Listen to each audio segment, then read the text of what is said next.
Welcome back for another session today. Today we're going to discuss the crazy piece that I did. It's a paper sketch that I did for a product test of Temu things I bought. I bought a set of fine liners. I bought a set of acrylic paint pens, and I also bought, to finish it, a set of metallic markers. They're both fine tip and chisel tip ends, and I think what we had come out here was awesome. I decided that I wanted to go back to my roots of kind of my craziness in high school, and I just spent my high school days drawing floating islands, but never really did anything with them. Not a whole lot of perspective, not a whole lot of detail. So this time around, I wanted to change that. We put each one to be a different ecosystem. That's the way I saw it in my mind. So right now, I'm actually adding a tree, and you can see me, or like an avatar of me, looking out there. I'm calling this finding inspiration, like going to the edge of the world and finding this. And I am not welcoming in the flat earth theory with this thought. This is just a dream world, okay? Imagine going to a cliff and seeing all of your dreams floating out there. Each island, something different from my psyche. And much like our brain as we age, some of these memories, some of these places, some of these islands get farther and farther away, and the bridges that connect them all tend to wear and break, and sometimes those memories get lost out in the ether. So that's why we have some of these sideways ones that are really far back and there's no detail of what's on them, because they're distant memories of my past. And I started right here in the little carnival world. That was my first memory I thought of, was we need a Ferris wheel here, because one of my things growing up was, riding on the Ferris wheel so you could see as far as the eye could see. Especially when I used to go to Six Flags Great Adventure, their Ferris wheel was so big you could see across the entire park in any direction. So I wanted to embody that and also capture that. And then I was also really keen in high school on Egypt.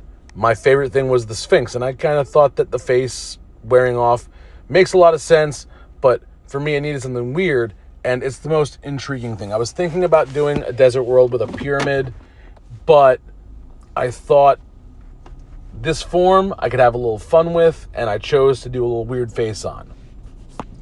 Then, of course, I didn't get to go to Paris, Texas, to see the 1/10 scale Eiffel Tower.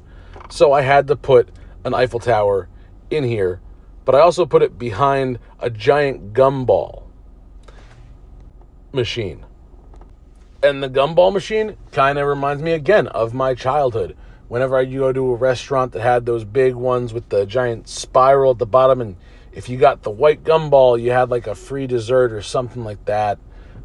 Those memories just kind of popped in when I was thinking about what to put on my islands, and this one prevailed. It took a lot of time to figure out how I wanted to do it, and when I decided to put the Eiffel Tower behind it and try to distort it slightly through the globe, that's when I started seeing this part of the paper start to take a little more life. And the entire time as I'm building this, I even said it in the last video I posted about it, it's kind of like the 7 wonders of the world, but it's more of my world. So the 7 wonders of Dubs. And I figured, what better way to tell that story than traveling around the world in a giant hot air balloon? So then I decided to put hot air balloons all over this piece, because I also loved watching a lot of the renditions and reading the book Around the World in 80 Days. It's another story from my childhood that captivated imagination in a time where people didn't fly, and the thought of people flying in a giant balloon captivated millions of people. To think that something this simple could be forgotten as a magical moment, I had to make sure I included it in this. And just when I thought I was really done with it, I started adding other crazy things like a whale, rocket ships, tentacles, and really just letting this piece get out of control. It went from being a product test to being my next big masterpiece, and it's only an 11 by 14 piece of paper, but I had a lot of fun creating all this stuff.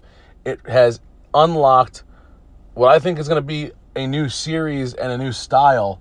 I really do enjoy making these floating islands. It's kind of a whimsical thing for me. So I might actually start putting these on canvas and doing specialized islands. Closed little environments to be a little weird in. And can I tell you, my hand hurt like hell when I was done with this, because this was about 5 or 6 hours of first pencil drawing everything, then fine lining everything. Now I think it's time for us to go to color. And for that, we're going to throw you guys up in the crow's nest so you guys can really appreciate the disarray in which I find my comfort to create. And this is a very short-lived shot you guys get to view today, because you know what happens when you're not an engineer and you try to engineer a camera above your shoulder, about 6-7 feet above your head? Well, gravity eventually takes over, and you learn very quickly what an iPad feels like when it hits the base of your skull. But we reinvent, and we reposition, and we re-engineer, and we find a better place to put the camera where your head doesn't get hit anymore. So we can go back into color, like I said. Here we are in color. This ended up being my phase 2 portion of the product test for markers. I kind of just threw colors everywhere and made sure none of them made sense. I wanted this to be as off the wall as possible, while also not drowning out anything in particular. I wanted everything to stand alone as its own masterpiece, but all together be a beautiful symphony of, wow, what was he thinking? And this stage really was a test for me, because I'd only used paint markers to do kind of fill work and 1 or 2 pairs of shoes. They really didn't give me much room for finesse when I was playing with them. These ones that I had bought, different style, have felt tips, so I was able to blend them using both white markers and yellows, and I was able to shade, which was a completely different realm that I'm used to with paint pens. That's more of a brush work or airbrush work for me. So being able to do this really made me a little more adventurous in how I applied my paint. I will say this much though, on paper, it does kind of, you can overwork the paper is what I'm trying to say. There's some rough spots from me going over 1 or 2 too many times. So my learning curve was, blending takes patience, and you have to sometimes let it dry and just go over it, just like with brushwork. And when you can acquire that patience, it's going to be okay. Things get a hell of a lot simpler, and you find a lot more joy. But getting back into Snowman Island here, originally it was just an igloo, and then I decided to throw some snowmen around it. At the end of it, I actually put a giant bullseye, and I do have some of my fans asking for a story explaining what it is they're looking at here. So I guess after we're done here, I'm going to speed this up again, and we're going to tell a story with this painting. I mean, it's not like it doesn't already tell a story, but maybe we'll give the story some perspective. But this is where I started learning, like I was talking about, ADD, the shading textures here. Dropping some blue, going over it with white. Dropping some green, going over it with yellow. Dropping some dark brown, and then filling with light brown. Gave me different textures and different lines than I would have gotten had I just done straight fill work, like I said. And since none of this was mapped out, it was just a black and white drawing that I added color to, I'm not going to lie, I almost regretted doing the purple tentacle, and I definitely regretted putting all those purple squiggles all over the sky, because that purple was so rich and so dark that it drowned out a lot of the detail in the smaller pieces. So after I went through and saw how bad it looked, not bad, but how detrimental it was to the aesthetic of my piece, I did what I do best. I repainted the background again. And I gotta say, I'm starting to find that I don't have the issues I used to have with canvases. I used to claim that every canvas had like a 5x5 square in it that did not want to be messed with, and it constantly gave me a hard time. That square's getting smaller. I did have a little bit of a difficulty with my one hot air balloon. I just didn't like the colors. Any color I put there didn't work. So that's where I actually ended up placing that giant bullseye on Snowman Island.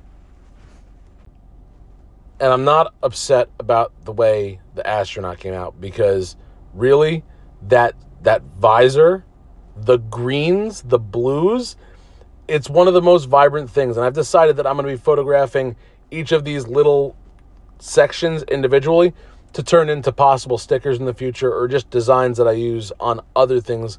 So I have some pieces that have recurring themes. At this point, I've probably got about 2 days work into the canvas. The color portion did take about 8 to 9 hours spread out between 2 days just to finish off the background when I recolored it. Then I had to go in after that with my fine liners a third time, so I can kind of just etch out a couple of the small details I chose to just cover with paint and then reapply. And this design is nice and vibrant. It has very weird edges, so I can take this and apply this to things on the website. It's going to go on hoodies. It's definitely going to be socks. Maybe if we're feeling crazy, this might become a pair of underwear. I don't know. But I've been, gifted with making weird things that people seem to love. So I hope that you love this as much as I'm loving doing this. I have more pieces that I've been working on currently to make a canvas that kind of emulates what this is, but on a much more fine scale. I want to incorporate more actual animals and better details so that this could become one of those pieces that turns heads and stops conversations. As always, I am never afraid to ask questions. So if you are dumbfounded, baffled, befuddled, or otherwise full of queries about what I did here today, please hit me up in the comments, guys, because that's one of my favorite things about doing this. It's not just creating. It's about engaging with my audience and creating things that you guys like. So if I did something here that spoke to you, put it in those comments. Let me know what you think, and maybe I'll go into a little more depth of why I did what I did that you liked. Maybe I'll do a standalone piece. Maybe you'll want to buy it. I don't know, but I just want to get to know the people that are watching my stuff. I want to know what's going to keep your interest, and I want to know what you want to see, because I like making everything. Until next time, guys, I always say it, I always mean it, and I always love it. Art to your heart. I'm J-Dubs Arts, and this has been my session for today. Don't forget to subscribe, follow on all my platforms, and if you want to place a commission order, just hit me up. www.jdubsarts.com.